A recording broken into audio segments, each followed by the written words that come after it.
TV, anime, video games, books, Star Trek, Marvel, My Hero, Hook. It don't matter what you into, don't matter what you do, here on Nerd Shit, we got something for you.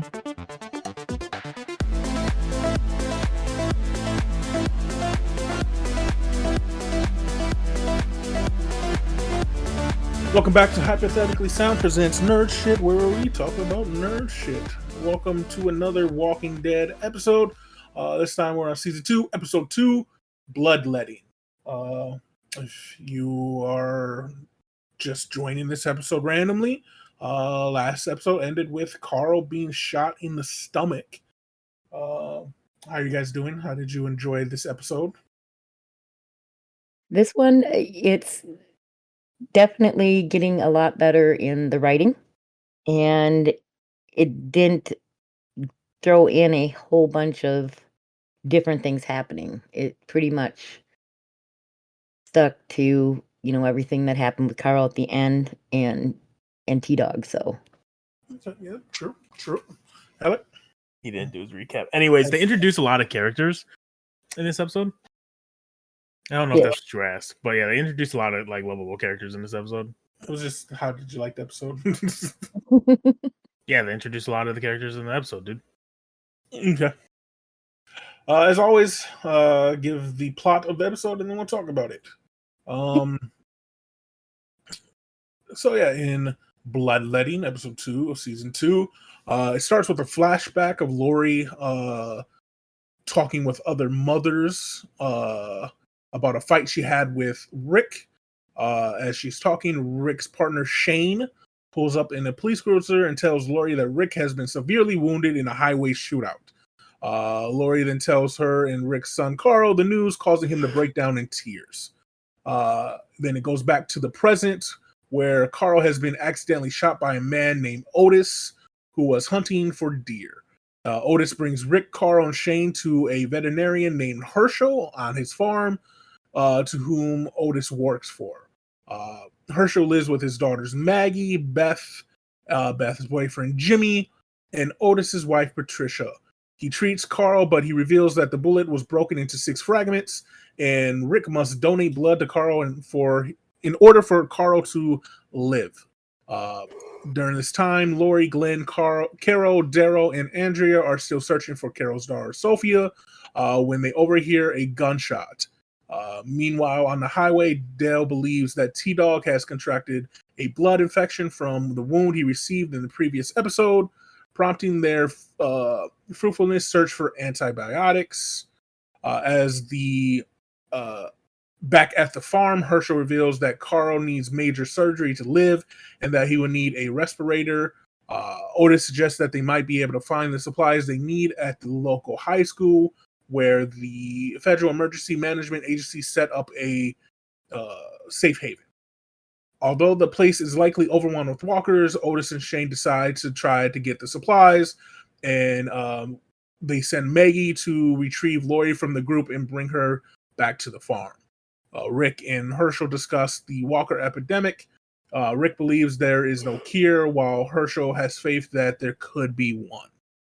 The group searching for Sophia returns to the highway, where Daryl reveals that he has a bag containing painkillers and strong antibiotics that T-Dog can take.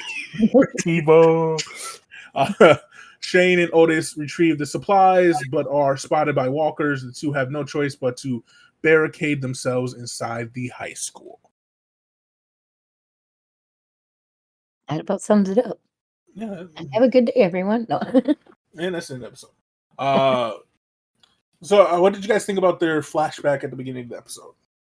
Like father, like son, am I right? I think it's still trying to explain Lori and Rick's relationship at that point in time before everything happened, and how Shane, you can see how Shane felt, about Lori. Yeah.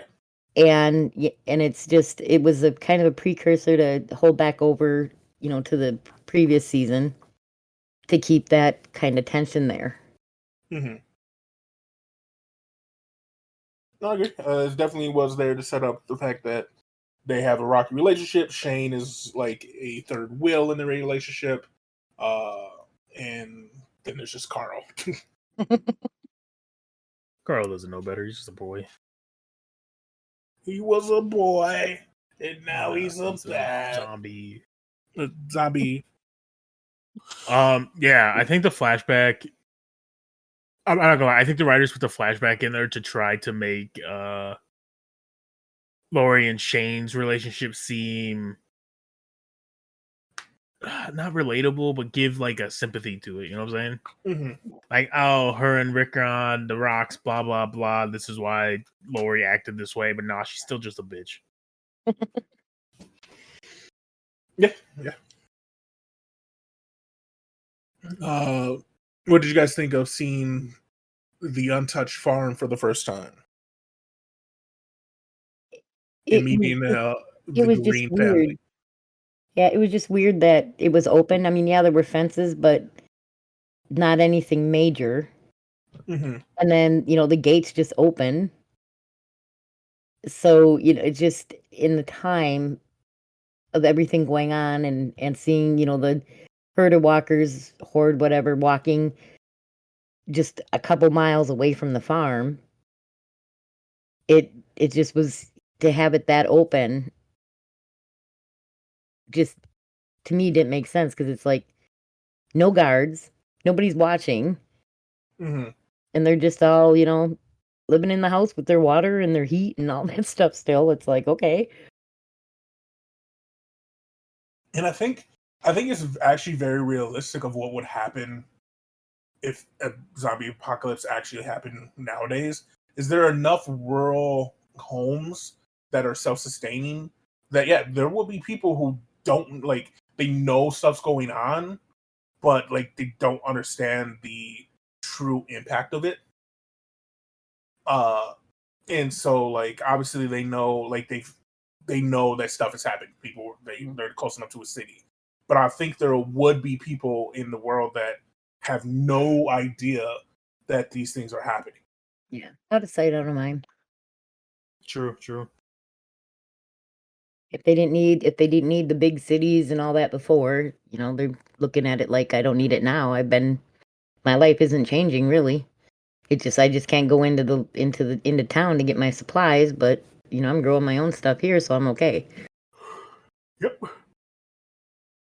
They'll probably be confused when they try to order from Amazon and it doesn't go through. Dang that! The Amazon drivers never find our address. So yeah, so much for Prime Day. And then so we meet everybody. Any first impressions on Maggie or Beth or anybody in the house or Herschel for that matter? The opening scene, I mean, because she yells "Daddy" and everybody comes out of the house, so right away, they put Herschel in more of a power position that they just all respected him that much. You didn't really get to see what everyone's true character was because they just were kind of in the background while everything was happening. Mm-hmm. Herschel was just barking his orders and everybody was doing what he wanted them to do. And they were just sitting there going, okay, so we don't know these guys, but we feel for them because it's this little boy sitting in the bed. Mm-hmm. And so they were just trying to be helpful. I felt like they was kind of naive to the situation at hand, like not the shooting, but like just overall world. To be fair, acting like it's not that big of a deal. It's just something that it'll pass through. Yeah. Well, and you find out kind of why when Herschel and Rick are talking, because Herschel's perspective is he's comparing it to any other pandemic or epidemic that has come through in the world. That AIDS was a thing that everyone was thinking it was going to kill them, and the world, it was a tragedy, but they found a cure. And Herschel's looking at it that this is just something that's the same. Mm-hmm. That it's terrible right now, but there's going to be a cure, and like you said, he lost his wife and his wife to it, and one of his sons, and he's so he was keeping everyone safe until they found a cure. Yeah. I don't know. That's kind of like royalty during the Black Plague. That were like, I don't think it's real because no one here really got it. As like just down the road in the towns, there's dead bodies all over. You know what I'm saying? Yeah. That scarlet fever, all that kind of stuff. I thought they did a good job introducing Maggie. Oh my goodness, that was my favorite scene. Like you see her, like next to Herschel, she took control of everything. Yeah. Like, there's people, so she calls the leader, and then someone needs to go get Lori. Okay, I'll hop on a horse and go do it. Yeah. My favorite. It showed how headstrong she actually is early on. Yeah, my favorite scene. Well, of course, our favorite character on the ground, instead of trying to defend herself, is just kicking and screaming. And then in comes this horse, and you see a bat, and you're like, dang. She just, she's been through some stuff, so she understands a little bit more, I think, than what anyone saw up to that point. Oh yeah. And then there's Glenn, just like puppy love, immediate, looking at her like, she just did that? Who is this girl? And then she's ordering Lori to get up on the horse, and they take off. And Glenn's just standing there with his mouth open going, I think I'm in love. He did that. His whole facial expression during that scene said so much. Oh, 100%. They both acted their characters very well. And like you said, it's clear Maggie knows more and understands the situation more. Probably more than even some of the people in the original group does. Yeah. Like she tells them to get off the highway because she knows, like it's like she knows that there was a horde there already. And she tells them to get off the highway and how to get to her house, and just understands the situation at hand more than you would expect after first meeting this far. Yeah, I think the only other person that kind of gets it in the original group is Daryl, but that's because they were out there in it.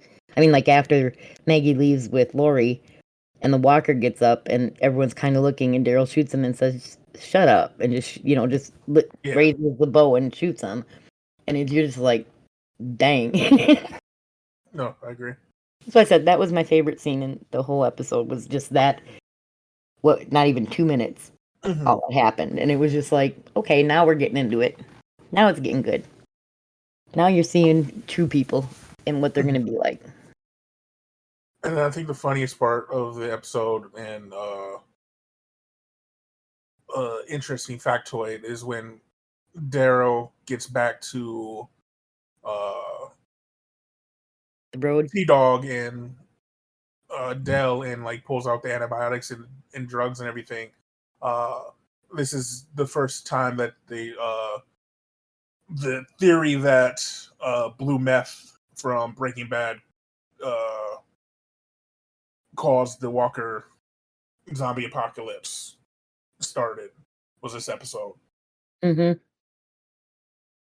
it was funny. He goes, well, why'd you say? And he pulls it out. He goes, this is Merle's stash. And he's like naming off all the stuff. And he's like, these are good painkillers. And he tosses it. And here you go. This is the original. This isn't the generic. Yeah, and you knew something like that. They kind of led up to something like that was going to happen when they're all like, no one has any medications in the car of any kind. All they find is ibuprofen. No inhalers, no, nothing like that. Nothing for being diabetic. Yeah. So that makes you wonder then too, has someone else been through that and pulled stuff out? Oh yeah, 100%. Yeah, sure. Probably not Lori, but the Green Lori's family group, probably went through them already. Yeah. Since they couldn't get to the FEMA trailer. And why didn't they grab more stuff? Yes, they grabbed what they needed, but you went through all that trouble of getting in there, and you were in that truck. They grabbed 2 big bags full. I don't know what else more they could grab. Well, no, they were just grabbing like the tanks and stuff to make a respirator and more bandages and stuff, but they weren't like going and seeing what kind of medications were in the trailer. They were just grabbing everything that was on that list that Herschel gave them. Yeah, because there was a million zombies around them. And why would you put those tanks next to each other so that when you move, they clank to each other? I don't know. I know you're acting. You're in the moment when you're in an apocalypse and you're just trying to get stuff done because you want to get out of there. But I was like, as he's putting them in and they're clanking together, I'm like, well, at this point, like there is no being like they're already heard. The zombies already know they're there. And when they were throwing the flares, would you have like kind of snuck around somewhere and threw them way out for them to walk a while instead of just throwing it enough to make you a little path? And would you not have taken some with you so that you could do it again to leave? I don't know. I honestly don't know what I probably wouldn't have been there in that situation to be fair. And don't worry, if an apocalypse ever happens, I'm not going to be able to run from nothing. So all my knowledge of what I would think I would do, I'll never get to test. Yeah, because you would just fall over and then, oh, mama back, I'm a turtle. And then you guys be like, remember what I told you, Mom? Love ya, but we gotta go. That's all you had to do is bite back. Yep. No one ever tried that against a zombie. No one tried to bite in a zombie. I'll bet they stopped like a dog. Like a dog bites you and you bite him back, he doesn't bite you anymore. Bro, I'm gonna keep it a buck with you. I ain't biting no zombie. That's crazy. That's a crazy. No one's tried it though. No one's tried it though. He bit me, so I'm gonna bite him back. Guess what? Now you're gonna turn into a human and suffer again. Like, welcome to the land of the living, bitch. Like, oh, sorry, your friends were right behind you. Oh, enjoy the 30 seconds.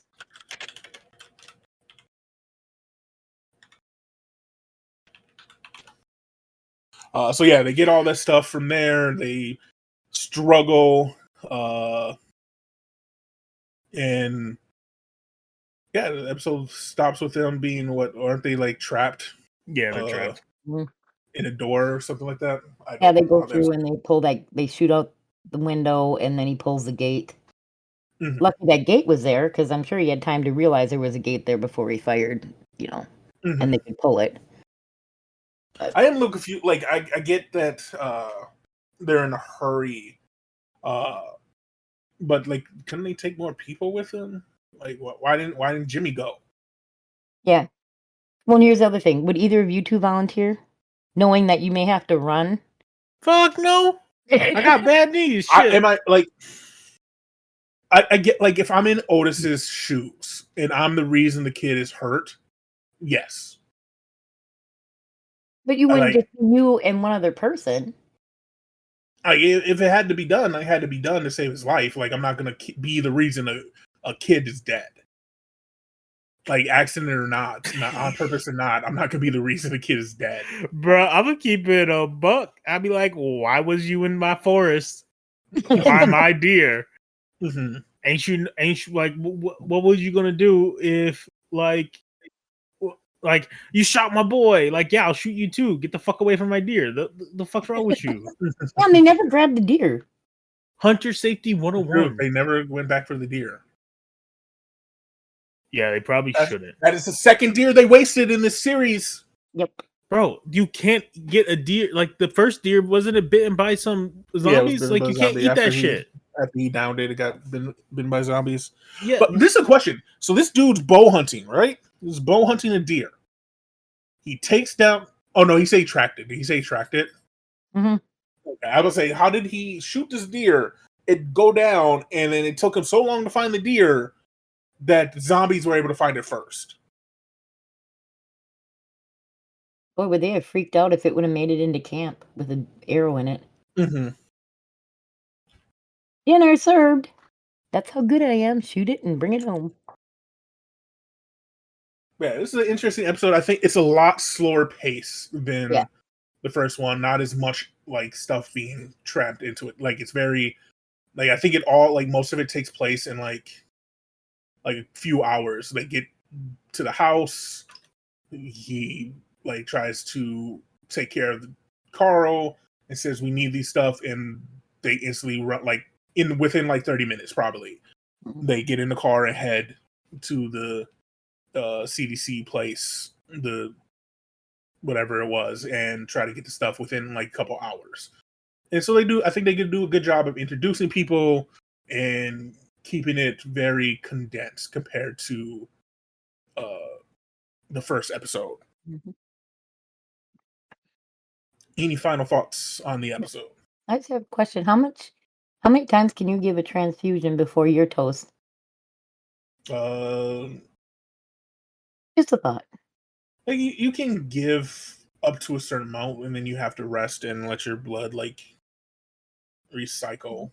Actually, I don't know. I'm not gonna act like I know. I don't know. No, if anybody knows, it'd be interesting to, because every time he gave, I'm like, okay, he's gonna start just like giving way too much, and his red platelets aren't gonna. Like I'm assuming you just remake blood. Yeah, your platelets. You got to wait for your blood platelets to recycle, but. You just no, everybody just has 8 gallons of blood and that's it. Like you lose it, you're done. You know, you can give up about 3. That's how endorphins work with meth. Like you release your endorphins, they don't come back. Crazy. That's why I'm never happy. I had minimum endorphins at birth. And you had meth? Yeah, at birth. Oh, okay. Yeah. Makes sense. Yeah. Don't blame me for that one. No, you got other things I can blame you for. And with that, that's the end of the episode. Yeah, so this was episode 2, season 2, season 2. I'm over here crying. I'm sorry, Alex. We'll be back for episode 3. It might just be 2 of us. Who knows? One, they both turn into zombies and I kill them both.